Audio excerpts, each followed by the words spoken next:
today I am doing a take it or leave it on the new Anastasia Beverly Hills foundation sticks. Here they are, all in its glory.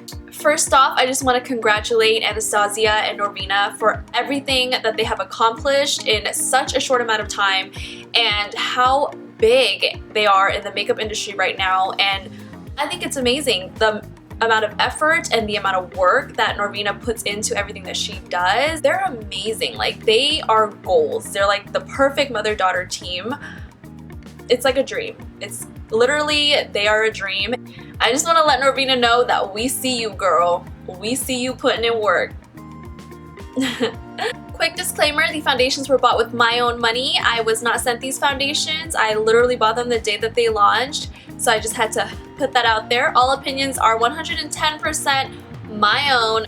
Anyways, if you are interested in seeing my first impressions and review of the new Anastasia Beverly Hills Stick Foundation, please keep on watching. I love you guys so much, and I'll see you next time. Bye. I bought kind of a shade that I thought would match me, and then a shade that's a little bit darker, just so if the shade that I thought matched me doesn't match, then I can kind of mix the two and get a closer match to my skin tone.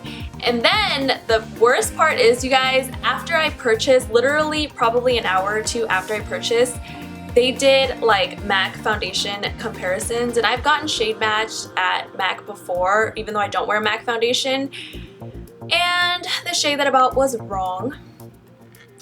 So instead of cool beige, I bought beige and warm tan. So I swatched the two already. Warm tan is definitely very warm and a lot darker than me, but I think it can work with beige. So I'm pretty sure if I mix a little bit of warm tan into it, it will give me a little bit more of my yellowy skin tone. So this is what it looks like. This is the packaging.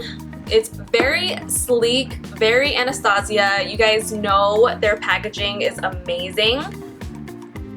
And it just opens up like a lipstick and then twist it up.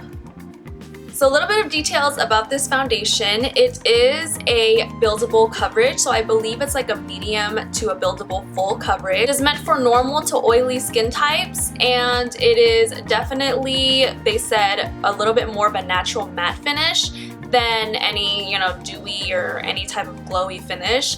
And they also said through all like their media posts and everything that it is not really recommended for dry skin, but if you use enough moisturizer, enough of a hydrating primer, maybe even add a little bit of an oil, then it could definitely work for you. I'm gonna start off with beige first.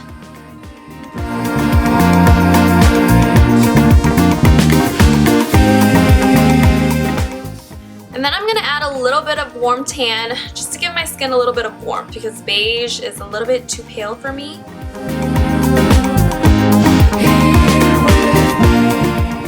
How sexy is this? To blend everything out, I'm going to use my Sigma 3D HD Kabuki brush.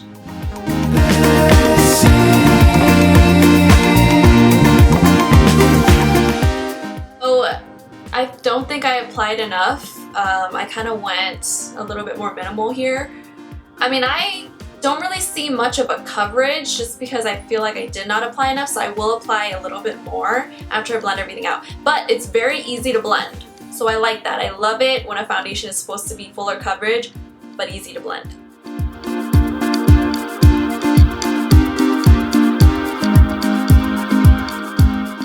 Okay, so this is a little bit pale for me, so I'm gonna add a little bit more warm tan this time.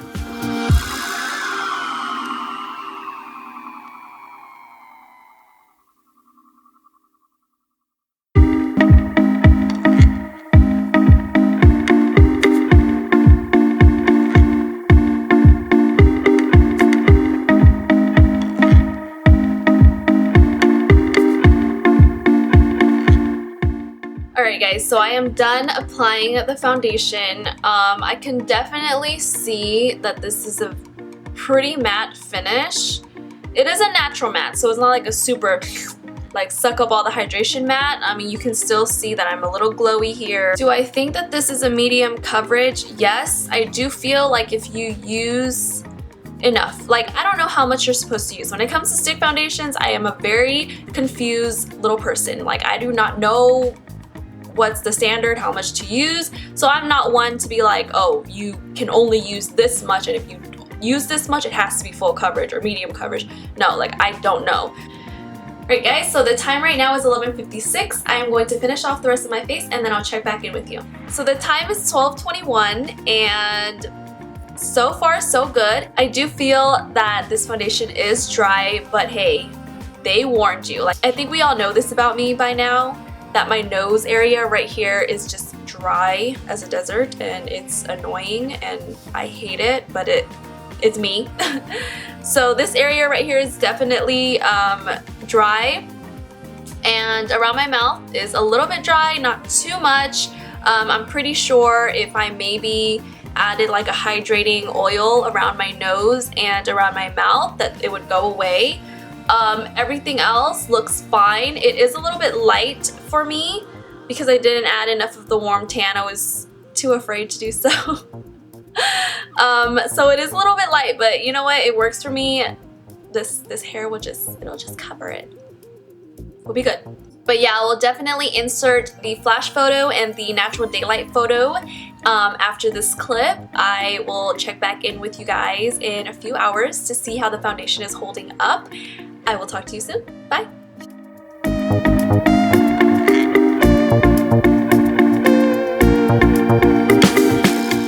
Alright, so it's been 3 hours since I've had the foundation on.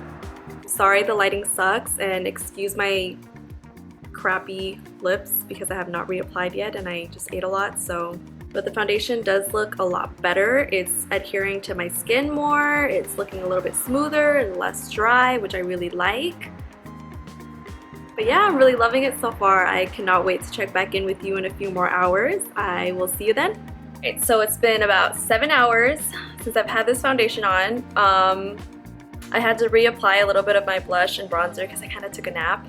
And I was out in the sun for like, I want to say 30 minutes to like half an hour, like busting my ass, like, and I got super sweaty. So this is what it looks like after the sweat. But it still looks alright. I think that if I wasn't so sweaty and gross, that it would look better. But for the most part, it's holding up okay. Of course, it's breaking up around my nose because you guys know that happens to me with every foundation. Doesn't matter what I do. But yeah, I will check in again later on tonight and let you guys know my final thoughts. I'll see you then. Alright, so it's around, I want to say 10:40 p.m. So I've had this foundation on for about 10 hours, maybe a little bit more, a little less.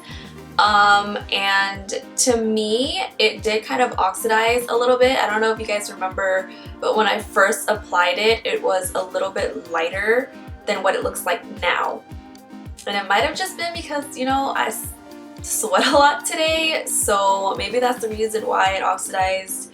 I don't know if that's what it's supposed to do, but so far the coverage is still good. It hasn't like broken up anywhere besides like this part right here, where my nose tends to just break up foundation.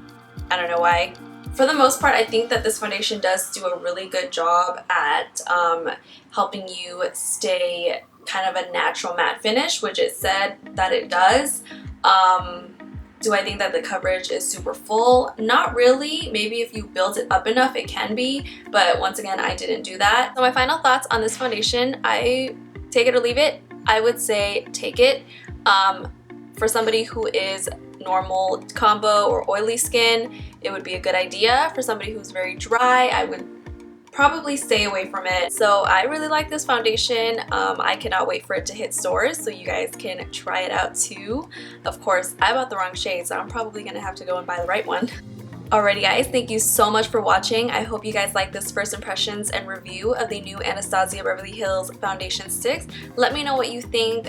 Let me know if you've tried it out, if you're going to try it out. Let's, you know, talk about it. I love you guys so much and I'll see you next time. Bye.